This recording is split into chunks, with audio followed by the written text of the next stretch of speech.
Oh my God.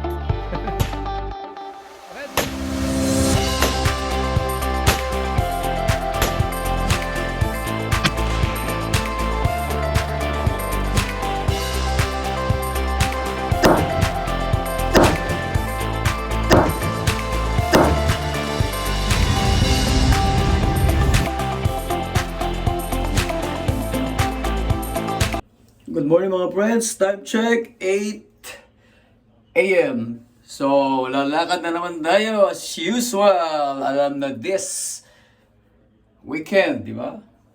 Yeah.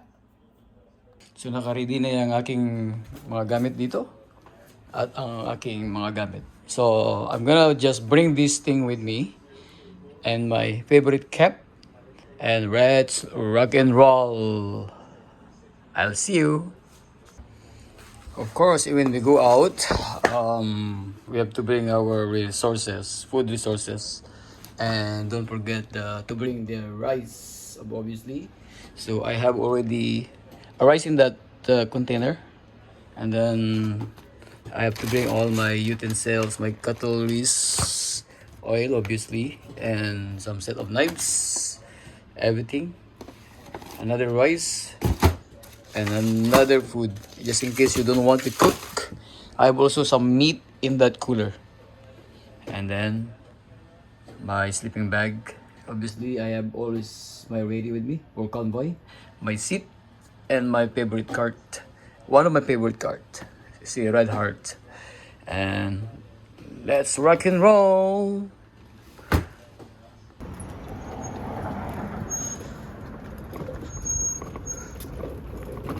I'm wearing Spurs. Who's the champion? Okay, so one box left, and I'm rock and roll.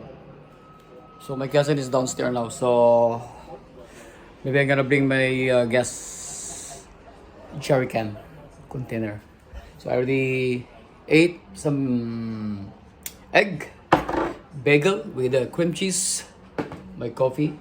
And let's rock and roll. So we gotta try to put this tire onto our new rack. So naikabit na namin ni Insan ko yung tire. So makita nyo yung gap niya, yan, malaki yung gap niya. So we have to push more in. So yan ang itsura niya ngayon pag meron siyang tire. Ayun na si Insan Elvis. Ayun, karating niya. So alis na kami. One more load. And we're ready to rumble. This is the third load. Hirap talaga mag-load. Sa labas pa. Ano? Oh. Last delivery to the truck. Oh my God. Ito na sinasabi ko eh. Ito si Mayor. No, 145, 555. Kaya nga mas madali, puro 555 na nga lang eh. Ayun o, Baofeng, no, tunog Baofeng yan Alam mo maganda dito 65? Sound check. Copy that. Alright.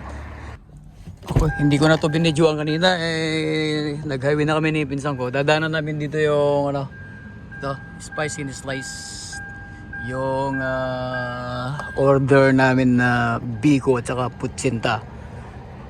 Mula kay Congressman Brian De La Cruz. So, papasok na tayo sa loob, kukunin na natin. Magbabayad na tayo. Like I don't know, rice cake. Oh, okay. It's very good. It comes with coconut.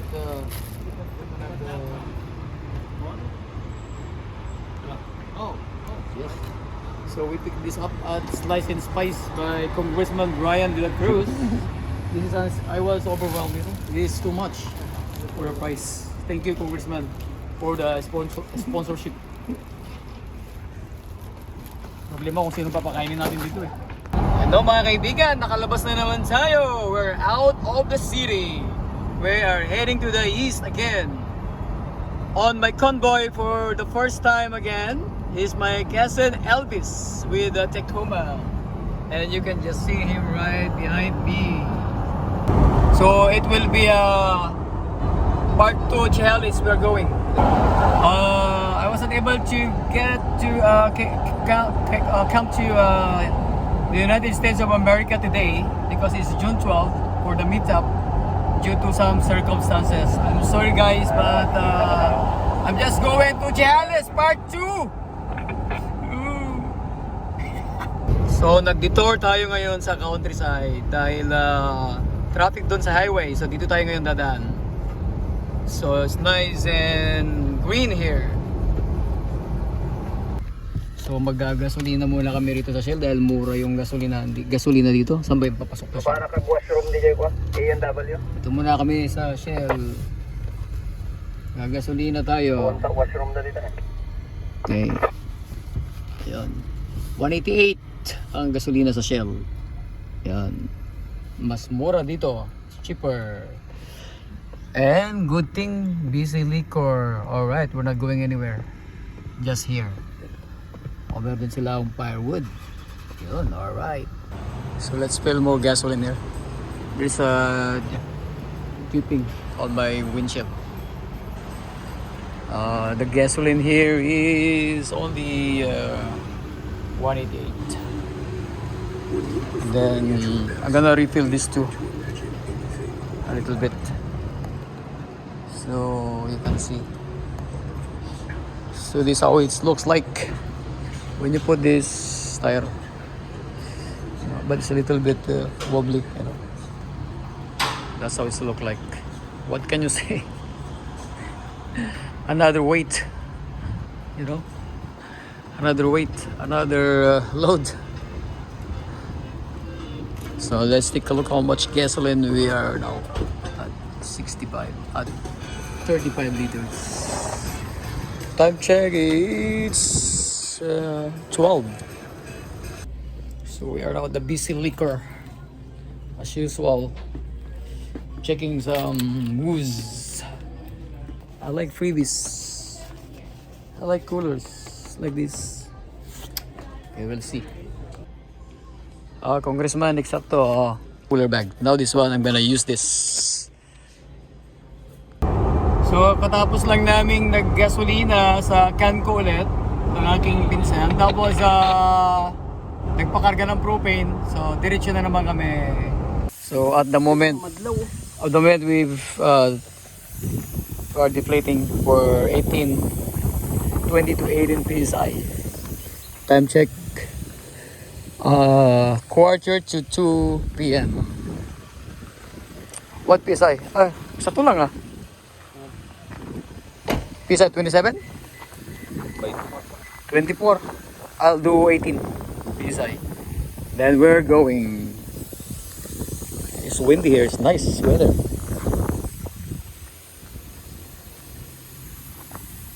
Let's take a look. Maybe we're riding to it. Okay guys, let's go to North Chehalis Part 2.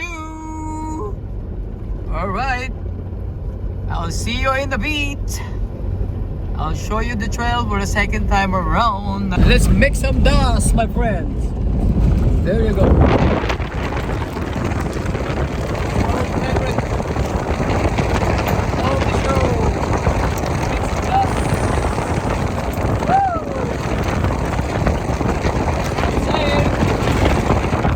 Get back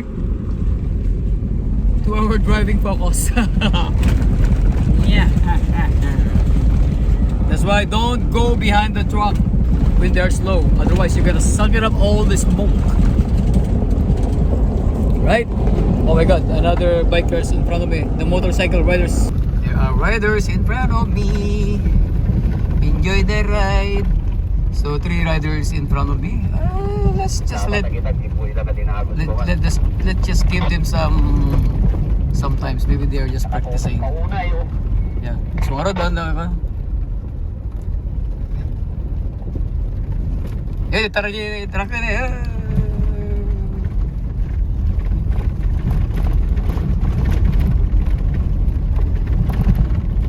Oh yeah. This is fun, my friends.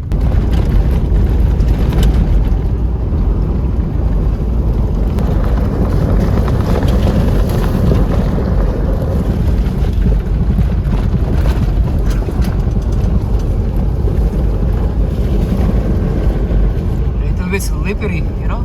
If you don't engage to 4x4, it will be slippery. So I suggest you to engage to 4-wheel drive because rubbles are slippery like snow, or drive slow. You're out here on a very steep, sharp curve going down. This is called the toilet bowl campsite because there is a toilet right here. See, we are merry-go-round. So this was accessible before. This is called the toilet bowl. Now they block it, so we can't go there anymore. And the small creek here on the left side. That is kilometer number 12. Next to this, 10 Mile Bay on kilometer 15. Yeah. So smoky. Smoke. So if you go North Ciales, so you're gonna pass the 10 Mile Bay to the right side after 15 kilometer. Okay, I'm just gonna wait a little bit for my cousin. He's not there yet. If I see him, and then let's go. All right. So guys, when you go off-roading here, you know, be careful. So many loggers today. We almost collide with the truck, you know, head-on collision almost. So be careful, be slow. Sometimes we're on the, especially on the sharp curves or on the curves of this trail. Be careful, keep right, always keep right, because sometimes they are very fast. They might come to your way and it will be a disaster. These are big trucks like the F350, 450 trucks, sometimes the logging trucks. Just like this one here, like a sharp curve like this, be careful. Okay, especially on single bridge. Bridge number 2. Alright. And another sharp curve here. And it's a little it's cleared now. Before there was like some debris on the ground because there was a previously landslide last month. Here, drive safe here. Slow down. Otherwise you're gonna fall on the cliff right there. We are now on the high elevation. This is high elevation right here. So we are now on the top of the mountain. I'm now on kilometer 23. Okay, let's go. All right. See, the trees are dead. Trees are dead. Let's go. My cousin is back now. So I think we're gonna turn left on the 27.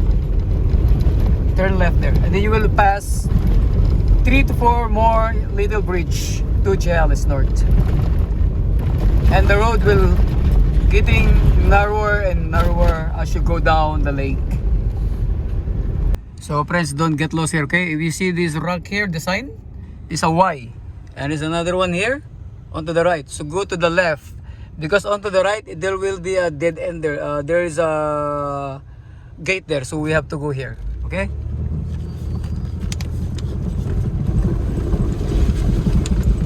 You go down here. Make sure you have new brake pads, because more likely going down here is all downhill like this, and it's very dangerous. Otherwise, you're gonna fall on this cliff here.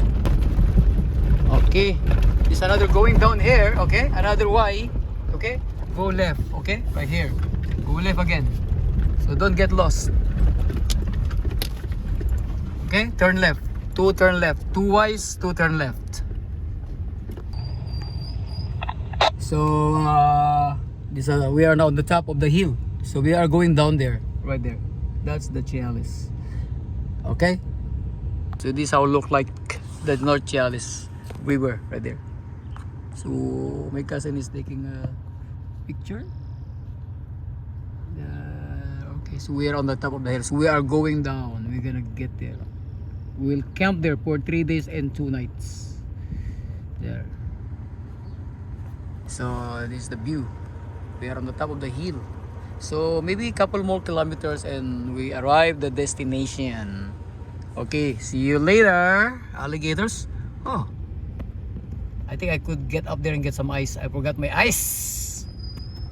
Okay, let's go. So we are going down the hill to fish a pail of water. Jack fell down and broke his pail. My cousin is following me. So there are debris, still debris on the side. So careful driving here. Okay, let's keep going. I could hear my cousin's brake is squeaking. Oh, I have to drive slow down here. It's like a very stiff going down. Right here. So this is a very dangerous place here. Okay. So this going up there and we are going down. So drive slow, and then we reach the destination. So as you can see, my manubela, my steering is driving itself. Oh, look at that. You have to go down all the way. Ayan, saan na kayong pinsan ko? Ayan na, si Elvis. Lakay Elvis is coming. So we are very close now at the campsite. Just to let you know guys, it's all free here, okay? This campsite is free. Mayroong batis na naman dito, pwedeng maglaba. Sana siya sa motor. Sumisipol yung kanyang kotse. Yun. Kunting ilog dito na madadaanan nyo. Ilog. Pero kunting ilog dito. Ayan. Water is on the ground. So this is what you see on your way down to Chehalis. There's like a water crow in the middle. So when you go down here, it's getting narrower and narrower, right? And then a lot of big water. Don't be scared, keep left. Don't go in the middle because you never know what's in there. And don't go up there. Okay, just keep left. Always keep left. When you see a Y, always left. Okay? Let's go. Let's go, baby. So we will cross this river. We are going to the left. I hope this is not very see the water. See the water here. We are putting some big washout here. What do you call that thing? Alright, it's slow. To get here, it's getting narrower and narrower. So when you get there, we drink the Irish whiskey, bought by Elvis, my cousin.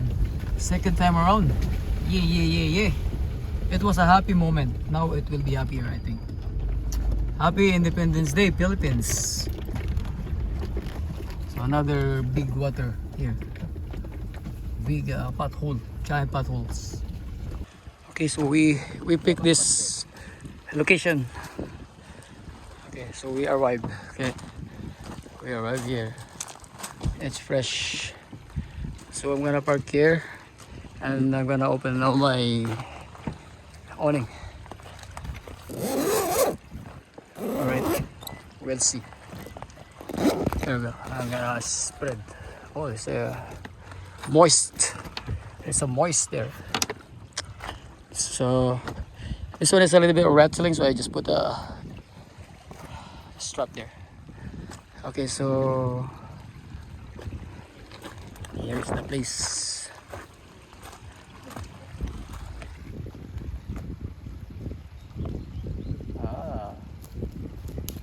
Fire logs.